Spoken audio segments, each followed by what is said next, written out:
भ्यः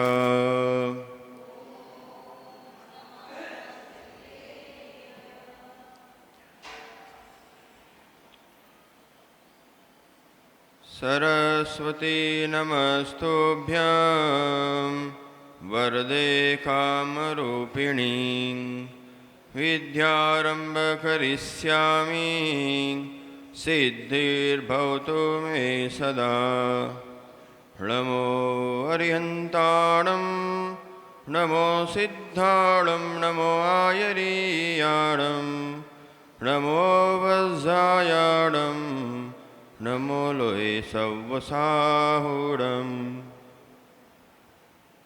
श्री 1008 ऋषभनाथ भगवान की, श्री 1008 चिंतामणि पार्श्वनाथ भगवान की, श्री 1008 महावीर भगवान की, दादा गुरु आचार्य भगवंत श्री 108 गणाचार्य विराट सर जी महाराज की, संत शिरोमणि आचार्य भगवंत श्री 108 विशुद्ध सागर जी गुरुदेव की, वनी श्री 108 प्रथम सार जी महाराज की।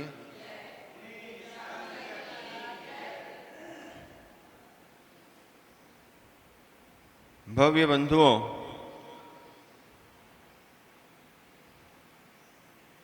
जैन दर्शन में एक महान विद्या का उद्घाटित होते हुए, एक महान विद्या को उद्घाटित करते हुए हमारे पूर्वाचार्यों ने अभिषेक की महिमा को बताया है कि यह जो अभिषेक है, तीन लोक के नाथ की मुद्रा के मस्तक पर जो अभिषेक किया जाता है, इसको विवेक और श्रद्धा और बड़ी आस्था के साथ किया जाता है। यह एक प्रकार का आध्यात्मिक अभिषेक भी है, देवी अभिषेक भी है।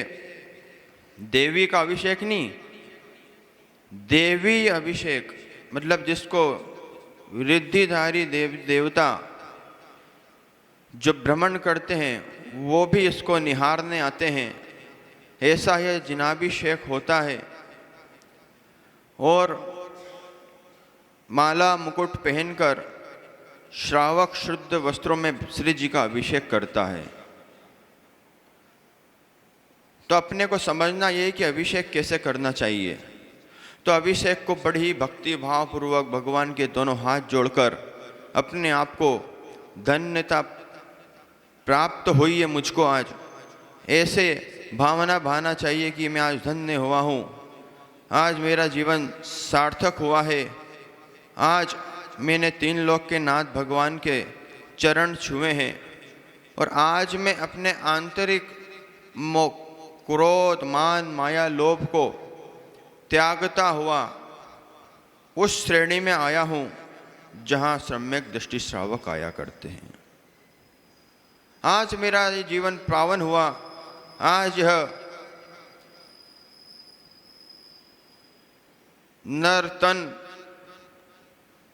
सुख का अनुभव कर रहा है, आज मेरी आत्मा कसायों से हल्की हुई है, आज मेरी आत्मा मान से रहित हुई है। देखो आज मैंने भगवान का अभिषेक किया है। अब भगवान का अभिषेक कैसे करना है? तो जो लोग एक हाथ से अभिषेक करते हैं, तो जिन आगम में यह व्यवस्था नहीं है, जिन आगम कहता है कि एक हाथ से अभिषेक करने वाला अगले भाव में एक अंग को कम पाता है, एक अंग को कम पाओगे भविष्य में यदि एक हाथ से भगवान का अभिषेक करोगे, एक हाथ से गुरु को हार दोगे, मतलब अभी आपका एक अंग काम नहीं कर रहा तो भविष्य में एक अंग कैसे आपको मिलेगा। इसलिए दो हाथ मिले हैं कि दोनों हाथ में कलश को लेकर आप मंगल भावों से भगवान का श्री जी का अभिषेक करें। हम क्या करते हैं, लाइन में भी खड़े हैं लेकिन ये विकल्प रहता है कि मेरा नंबर कब आ जाए। जब जब आपका अभिषेक शांति धारा में नंबर नहीं आ रहा है, आप ये समझना कि मेरा अभी अंतराय कर्म चल रहा है, और जैसे ही श्री जी के चरण छू लो समझ ला मेरा मोक्ष का द्वार खुल गया है। और जैसे ही गुरुओं के चरण छूने को मिले समझना मेरा कल्याण का मार्ग खुल गया है। जैसे ही गुरुओं को हाथ देने का मौका मिले समझना आज मैं अपने आप को धन्य कर रहा हूँ। जैसे ही जिनवाणी अपने हाथ में आ जाए तो ये समझता है धन्य श्रावक, सम्यक दृष्टि सावक कि हाँ आज मैंने अपने हाथ को कर कमलों को धन्य किया है, गुरुओं को शास्त्र भेंट कर रहा हूँ। और उसी हाथ से आप चाहें तो इंसान इस तन से पाप करके नरक जा सकता है, चाहे तो इंसान इस दोनों हाथ से दान देकर भगवान की भक्ति करके भगवान का अभिषेक करके मोक्ष भी जा सकता है। ये अपने को समझना है कि मैं श्री जी का अभिषेक क्यों कर रहा हूँ, क्या भगवान को इसकी आवश्यकता है। वहाँ क्या बोला है, मस्तक का अभिषेक। और आप क्या करते हैं, भगवान के कंधे पर पानी डाल के आ गए, बोलो हो गया अभिषेक। भगवान का अभिषेक तो मस्तक की जो बालों की जो अपने मूर्ति में आकृति बनाई है, भगवान के केस नहीं होते, बढ़ते नहीं है, लेकिन जो आपने एक आकार दिया है बालों का, एक डिजाइन है गोल, उस मस्त का अभिषेक बोला है ना। वहाँ तो आप चरण का अभिषेक कर रहे हैं, कहीं भगवान के सीने पे श्री वस्त्र पे अभिषेक करके चले जाते हैं।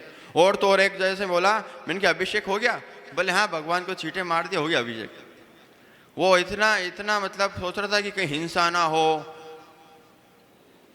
कहीं किसी के भाव खराब ना हो, कितना पानी क्यों ढोल देते हैं, कहीं मुझे नरक गति का बंध ना हो जाए, इस डर के कारण उसने पानी ना ढोले, पानी का नुकसान ना हो, पानी बचाओ, तो बस भगवान के छींटे मारे ओम। जबकि आपको कलश दिया गया है पूरा भर के, तो जिनागम जिनवाणी गुरुदेव यहाँ तक कहते हैं कि आपको पूरा फल अगर अभिषेक का चाहिए, जिनाभिषेक का पूरा फल आपको प्राप्त करना है, तो आप जितना आपको कलश भर के दिया है पूरा श्री जी के मस्तक पर ढालो। पूरा उनकी पूरी जो मूर्ति है भगवान की, जिनबिंब पूरा आपके शुद्ध जल से पूरे तरबतर हो जाना चाहिए, तभी तो आपकी आत्मा अध्यात्म का अभिषेक कर पाएगी। अभी तो आपको विकल्प चल रहा है कि कहीं अभिषेक में हिंसा तो नहीं हो रही, कहीं मैं शुद्ध हूँ कि नहीं। कई लोग शुद्ध वस्त्र पहन के आते हैं, लेकिन उनको ये डर रहता है कि कहीं मैंने चीटी पे पैर तो नहीं रख दिया। भले वो इरापत से आया हो, लेकिन उसके अंदर एक विकल्प खड़ा रहता है, विकल्प उपस्थित हो जाता है, किसी ने मुझे छी तो नहीं लिया, मैंने शुद्धि की कि नहीं। लेकिन बंधुओं ध्यान रखना, बाहरी शुद्धि कितनी भी कर लेना, अंतर के मेल को नहीं धोया है तो बाहर के मेल धोने से कोई आवश्यक कोई कारणकारी नहीं है। इसलिए इतना हल्का हो जाता है जे श्रावक श्रेष्ठी श्री जी का अभिषेक करके अपने आप को धन्यता प्रदान करता है कि आज मेरा जीवन सफल हुआ, मैंने भगवान का अभिषेक किया, और अभिषेक भी बुद्धिपूर्वक किया कि भगवान के अभिषेक की पूरी धारा में दे के आया हूँ। कई लोगों को इतनी जल्दी होती है, जॉब में जाना है, बिजनेस में जाना है, आपको वहाँ बैठे रहने का टाइम मिल जाएगा, लेकिन आप सोचते हैं मैं जल्दी जाके अपना काम करूँ, इसलिए फटाफट भग जाते हैं। इसलिए रोज करते हैं इसलिए मत करो। जिनवाणी कहती है बंधुओं, अभिषेक रोज करने के लिए मत करो। भगवान का हृदय हमारे हृदय में विराजमान रहे इसलिए भगवान का दर्शन करो। मेरा हृदय भगवान के हृदय में विराजमान रहे इसलिए भगवान का दर्शन मत करो। गुरु महाराज मुझे आप याद रखना।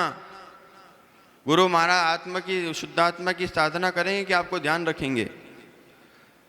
आपका हृदय सदगुरु देव शास्त्र गुरु भगवान का स्मरण करता रहे।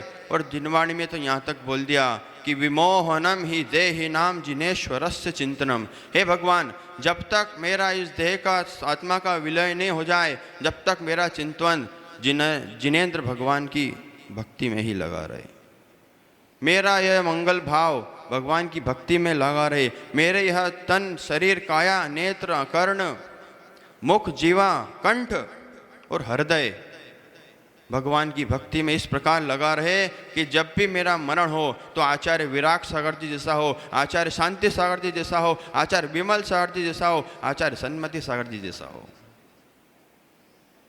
ये भावना करते हुए सम्यक दृष्टि, श्रावक, क्रियावान, विवेकवान और जोर से बोलो, ये कौन बोल रहा है?